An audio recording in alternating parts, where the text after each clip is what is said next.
Hello viewers, welcome to my YouTube channel. मैं हूं आपका दोस्त नरेंद्र अग्रवाल। दोस्तों, आप सभी हनुमान भक्तों को मेरा नमस्कार, प्रणाम। फ्रेंड्स, भगवान शिव के 11 अवतारों में एक रुद्र अवतार आप सभी के प्रिय हनुमान जी का धरती पर अवतरण अर्थात उनका जन्म वैशाख पूर्णिमा को हुआ और इसी दिन हनुमान भक्त हनुमान जयंती बड़ी धूमधाम से मनाते हैं। माना जाता है कि हनुमान जी कलयुग में जीवित देवता है और सबसे सरल और धरती पर सबसे ज्यादा पूजे जाने वाले देव हैं। हनुमान जी अपने भक्तों की प्रार्थना तुरंत स्वीकार करते हैं और भक्तों की मनोकामनाएं अति शीघ्र पूर्ण करते हैं।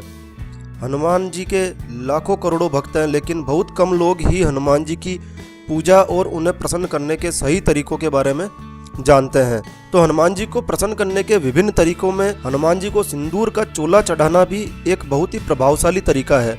जो लोग शनि की 7.5 अढ़ैया दशा और अंतरदशा को भोग रहे हैं, उनके लिए हनुमान जी को चोला चढ़ाना बहुत लाभदायक है। कई विद्वानों ने तो यहाँ तक कहा है कि हनुमान जी को 7 मंगलवार चोला चढ़ाने पर मन चाहा वरदान प्राप्त किया जा सकता है।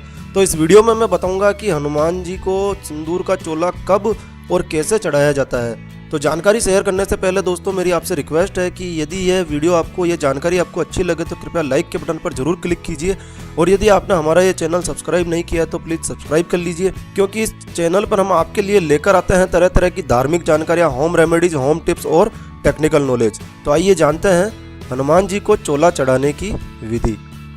दोस्तों, हनुमान जी की सिंदूरी मूर्ति पर ही चोला चढ़ाया जाता है। तो यदि आप हनुमान जी को चोला चढ़ाना चाहते हैं तो किसी ऐसे मंदिर का चयन कीजिए जहां हनुमान जी की सिंदूरी प्रतिमा हो। हनुमान जी को चोला मंगलवार या शनिवार को ही चढ़ाया जाता है, मगर यदि आप संकटों से मुक्ति के लिए चोला चढ़ाना चाहते हैं तो शनिवार को ही चोला चढ़ाया जाना उचित होता है। तो मंदिर व दिन तय कर लेने के बाद प्रातः सूर्योदय से पूर्व उठकर पवित्र व शुद्ध जल से थोड़ा गंगा जल मिलाकर स्नान कीजिए। और दोस्तों, हनुमान जी को चोला चढ़ाने के लिए मन और तन की स्वच्छता और शुद्धता होना बहुत ही आवश्यक है। तो शुद्ध जल से नहा लें। अब चोला चढ़ाने के लिए जो सामग्री आपको चाहिए वो बता देते हैं। आपको चाहिए सिंदूर।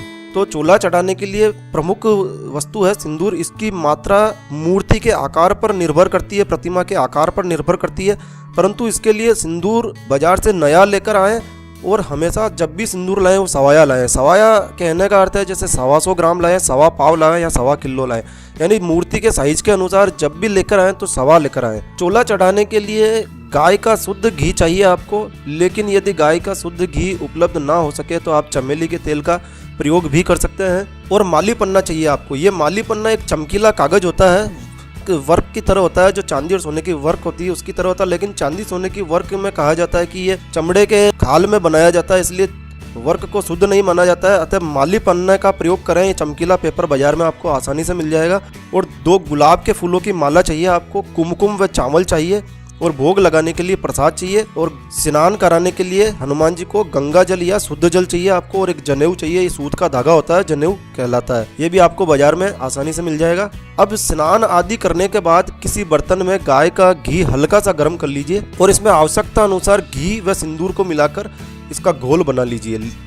चोला चढ़ाने की शुरुआत करने से पहले यदि हनुमान जी के पहले से कोई माली पन्ना या वर्क लगा हो तो इसे उतार लीजिए और फिर शुद्ध गंगा जल या पवित्र जल से हनुमान जी की प्रतिमा को स्नान कराइए। फिर ओम हनुमंते नमः मंत्र का जाप मन ही मन करते हुए हनुमान जी के पैरों से शुरू करते हुए सिंदूर का लेप कीजिए। दोस्तों, ये ध्यान रखिए, सिंदूर का लेप हमेशा नीचे से ऊपर की ओर किया जाना है, पैरों से मुख की ओर किया जाना है। इसलिए नीचे से ऊपर की ओर पूरी मूर्ति पर सिंदूर का लेप कर लीजिए। पूरी मूर्ति पर सिंदूर का लेप हो जाने के बाद माली पन्ना लगाइए और इसका श्रृंगार कीजिए।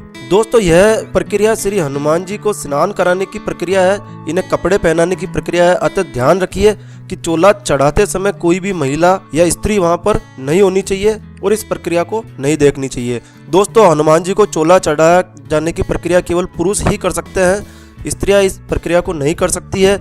यदि कोई महिला, कोई स्त्री चोला चढ़ाना चाहती है तो वह मंदिर के पुजारी से या अपने घर के किसी पुरुष सदस्य से चोला चढ़वा सकती है। एक विशेष बात जो ध्यान देने योग्य है कि चोला चढ़ाते समय हमारे मुंह से सांस जो निकलती है वो प्रतिमा को नहीं लगनी चाहिए। तो इसके लिए आप मुंह पर कोई कपड़ा या रुमाल लगा लीजिए। चोला चढ़ाने की प्रक्रिया पूर्ण होने के बाद हनुमान जी की प्रतिमा के आगे चमेली के तेल का दीपक जलाएं तथा माला पहनाएं और फिर जनेऊ अर्पित करें। और जो कुमकुम और चावल आप लाएं उससे हनुमान जी को कुमकुम का तिलक लगाएं और चावल लगाएं। तो मंदिर फिर प्रसाद का भोग लगाएं और बैठकर हनुमान चालीसा का 11 बार पाठ कीजिए और फिर हनुमान जी के 12 नामों का जाप करते हुए अपनी मनोकामना हनुमान जी के समक्ष रखिए, वे पूरा करने के लिए अनुरोध करिए। फिर हनुमान जी से विदा लेकर हनुमान जी का पुराना उतारा हुआ चोला बहते हुए जल में प्रवाहित कराइए। तो दोस्तों ये थी हनुमान जी को प्रसन्न करने की, चोला चढ़ाने की विधि, मनोकामना सिद्ध करने की विधि।